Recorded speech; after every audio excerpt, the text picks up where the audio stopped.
The clock doesn't tick anymore. It hums, it glows, it vibrates in your pocket, and every day, it charges you a fee. Not money, minutes. Picture a morning. You make coffee, open your laptop, and the first toll booth appears. Accept all cookies. Not now, you think. You hunt for manage options. Click through nested menus, uncheck boxes designed to make you give up.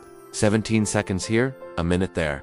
That little tribute to friction, paid without a receipt. We talk about junk fees, those surprise charges at checkout, but they're a parallel economy running under everything you do. A market of tiny delays, slow pages, one last step pop-ups, hold music. It's the hidden fee that steals your time. I felt it a few weeks ago trying to cancel a $7.99 subscription. You know this dance? We're sorry to see you go. Then a maze, login, forgot password, email link, security code. We'd love to offer you 3 free months if you talk to an agent. It cost me 34 minutes and 3 transfers to stop paying $8. And on the other side of the line, I could almost hear it.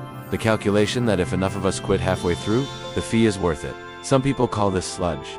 Not the sludge in a river. It's the sand poured into the gears of your day. Extra steps, confusing choices, pages that take just long enough to make you shrug and accept. Researchers studying public services have another word: administrative burden. The paperwork, the waiting, the hoops you jump through to get something you need. It's not always an accident. Sometimes it protects the system from abuse, sometimes it protects revenue. But either way, you pay in hours. Think about where your time fees get collected. The airport security line that bends around the corner. The driver's license office where the ticket machine spits out a number and a sigh. The delivery guy who will arrive between 12 and 5, so you decide you're arriving nowhere. The call to the bank after a mysterious $2.50 processing fee appears, and you're told to hold for the next representative. You are placed in a queue of soft jazz. If you're salaried, maybe you shrugged. Take the call on your lunch break. But for millions of people, time isn't an abstraction, it's a shift. It's a bus they might miss. It's a babysitter paid by the hour. When a public benefits form takes 3 hours, when a clinic asks you to call back once a day exactly at 9 a.m., the fee is steepest for the people who can least afford it.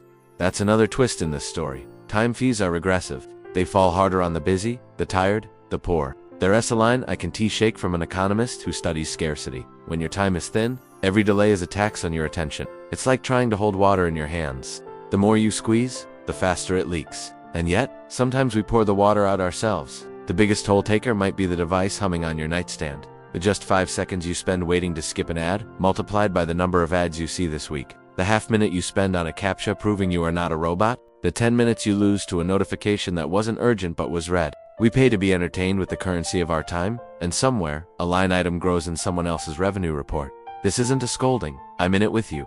I once watched a whole video about productivity while a pot of pasta boiled over. The irony was cinematic.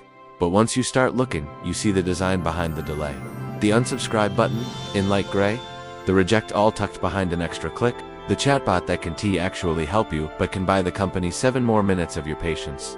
The terms and conditions that could be a short paragraph but instead arrive as a small novel. When friction prevents you from doing something that would cost them money, it's not a bug, it's a feature. Governments are waking up to this. Slowly. Some agencies have started using a phrase that feels almost radical in its simplicity: the time tax. The idea is to measure the hours citizens spend navigating systems and then reduce them. The way we might reduce paperwork or budget lines. Simple changes help. Fewer forms, plain language, save and return later. It sounds small. It isn't small. If that hour is the hour you needed to get to work or see your kid. Companies can do this too. One-click cancellations. Call back instead of hold music.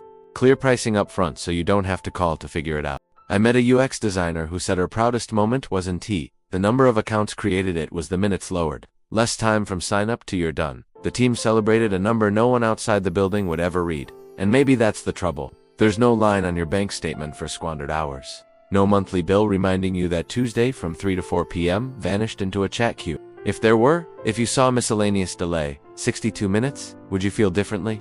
Would you fight harder to protect your time? There's a darker place this story could go.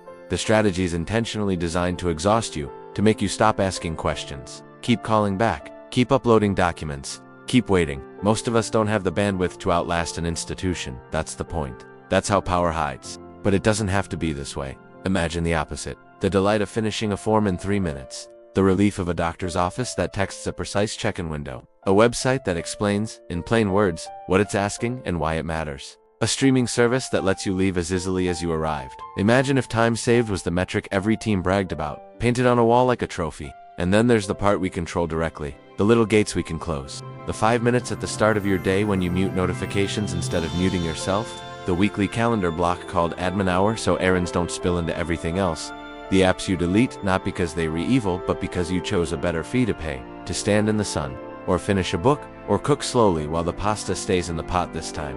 What would you buy with an extra hour this week? The answer to that question is the moral of this story, because time is the only currency that appreciates when we spend it on something that matters. The fee is hidden, yes, but so is the dividend till you notice. You feel less hurried, less hunted, less behind. If we demanded receipts for the minutes we lose, some systems would look very expensive, but receipts are also a promise, an acknowledgement that our time counts. If companies and agencies measured it, published it, competed to reduce it, this world would feel different. Time would stop humming like a machine and start sounding like a choir again. When you close this video, the toll booths will still be out there, the cookie pop-ups, the hold music, the bonus offer if you just stick around. But so will your choices, and so will your voice. Ask for the callback. Click Manage Options. Say no to the maze, yes to the exit. Write to the places that waste your hours. Praise the ones that give them back. Demand design that honors life, because that's really what time is.